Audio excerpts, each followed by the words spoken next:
വയനാട് അമ്പലവയലിലുണ്ടായ സംഭവം സ്ഥിരമായി പോലീസിന്റെ ഭാഗത്തുനിന്ന് ഉണ്ടാകുന്ന രീതിയിലുള്ളതാണ്.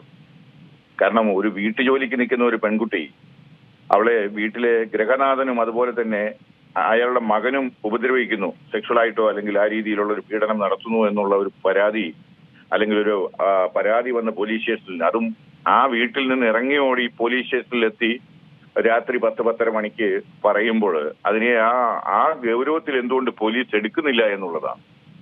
അത് വളരെ പ്രധാനപ്പെട്ടതാണ്. അത് വളരെ അധികം ആക്ഷേപമുണ്ടാക്കാൻ ഇടയാക്കുന്ന സംഭവം തന്നെയാണ്. പോലീസിന്റെ പെരുമാറ്റത്തില് പ്രത്യേകിച്ചും ഈ ഇലക്ഷൻ കാലത്തൊക്കെ പോലീസ് ഉണർന്ന് പ്രവർത്തിക്കേണ്ടതായിട്ടുണ്ട്.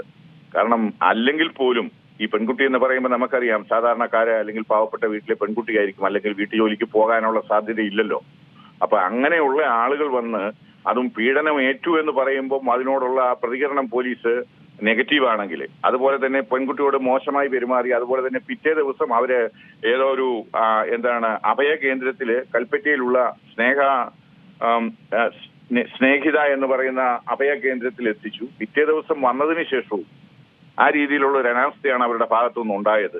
സാറ് വന്നിട്ടില്ല, അതായത് SHO ആയിരിക്കും, ഒന്നുകിൽ SHO വന്നിട്ടില്ല എന്ന് പറയുന്നു. ഇതുപോലെ നിങ്ങളെപ്പോലുള്ള പരാതിക്കാരാണ് ഇവിടെ ഇരിക്കുന്നത് എന്ന് പറയുന്നു. അതായത് സാമാന്യവൽക്കരിക്കുകയാണ്. ഈ കാര്യത്തിന്റെ ഗൗരവം ഉൾക്കൊള്ളാതെ, അതായത് പീഡനത്തിന് ഇരയായിട്ട് ഓടി പോലീസ് സ്റ്റേഷനിൽ അഭയം തേടി ഒരു യുവതിയോട് പെരുമാറേണ്ട രീതിയും ഏതെങ്കിലും പരാതി കൊടുക്കാനായി വന്നിരിക്കുന്ന ആളോട് പെരുമാറേണ്ട രീതിയും എന്താണെന്ന് തിരിച്ചറിയാത്ത പോലീസ് ഉദ്യോഗസ്ഥരാണ് അവിടെ ഉള്ളതെന്നാണ് നമുക്ക് മനസ്സിലാക്കാൻ സാധിക്കുന്നത്. അത് ഒരിക്കലും ആശാസ്യമല്ല. കേരള പോലീസിനെ സംബന്ധിച്ചിടത്തോളം ഈ രീതിയിലുള്ള ഉദ്യോഗസ്ഥരെ, ഈ വരുന്ന ആളുകളെ എന്തുകൊണ്ട് അവർക്ക് ന്യായമായും കാര്യങ്ങൾ പറഞ്ഞു മനസ്സിലാക്കുകയും അതിന് വേണ്ടുന്ന നടപടികൾ അപ്പോൾ തന്നെ സ്വീകരിക്കുകയും ചെയ്യാൻ പറ്റുന്നില്ല എന്നുള്ളതാണ് ഇവിടുത്തെ വിഷയം. അവിടെ ചിലപ്പോൾ ഈ അമ്പലവയൽ എന്ന് പറയുന്ന ഒരു ഉൾപ്രദേശത്തുള്ള ഒരു പോലീസ് സ്റ്റേഷനാണ് വയനാട്ടിലെ. അത്ര വലിയ പ്രാധാന്യമുള്ളതോ അല്ലെങ്കിൽ അത്ര തിരക്കുള്ളതോ ആയിട്ടുള്ള ഒരു പോലീസ് സ്റ്റേഷനല്ല. പക്ഷെ അവിടെ ആ രാത്രിയിൽ എത്തിയ പെൺകുട്ടി അവിടെ എത്തുന്ന സമയത്ത് തന്നെ ഉയർന്ന ഉദ്യോഗസ്ഥരെ വിളിച്ചു പറയണം. അവിടെ ചാർജിലുള്ള ഉദ്യോഗസ്ഥരെ, SHO സ്ഥലത്ത് വരണം, അതല്ലെങ്കിൽ DYSP അവിടെ എത്തണം. എന്നിട്ട് അതിന്റെ ഗൗരവം അനുസരിച്ചിട്ട് വനിതാ ഓഫീസറെ വിളിച്ചു വരുത്തി ആ പെൺകുട്ടിയുടെ മൊഴി രേഖപ്പെടുത്തണം. അതിനുശേഷം ആ പെൺകുട്ടിയെ ഉടൻ തന്നെ വൈദ്യപരിശോധനയ്ക്ക് അയക്കണം. കാരണം പീഡനത്തിനോ അല്ലെങ്കിൽ ആ രീതിയിലുള്ള സംഭവം നടക്കുന്ന സ്ഥലത്തു നിന്നാണ് ആ കുട്ടി ഓടി വന്നിരിക്കുന്നത്. അപ്പൊ അതിനർത്ഥം അത് വന്നിരിക്കുന്നു, മൊഴിയെടുക്കുക, കേസെടുക്കുക, അതുപോലെ തന്നെ വൈദ്യ പരിശോധനയ്ക്ക് അയക്കണം കൃത്യമായി തന്നെ.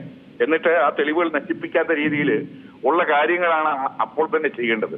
പിന്നീട് പിറ്റേന്ന് വന്നപ്പോഴും അവർ വളരെ ലാഘവബുദ്ധിയോടെ ഈ പെൺകുട്ടിയുടെ വിഷയത്തെ കാണുന്നു എന്നുള്ളതാണ്. അതിപ്പോ അവരെങ്ങനെയാണ് ഈ കാര്യങ്ങളെ, അതായത് കാര്യത്തിന്റെ ഗൗരവമുള്ള കാര്യങ്ങളെ എങ്ങനെ അവർ ആ ഒരു വിവേചന ബുദ്ധിയോടുകൂടി കാണുന്നില്ല എന്നുള്ളതാണ് നമുക്ക് മനസ്സിലാക്കുന്നത്.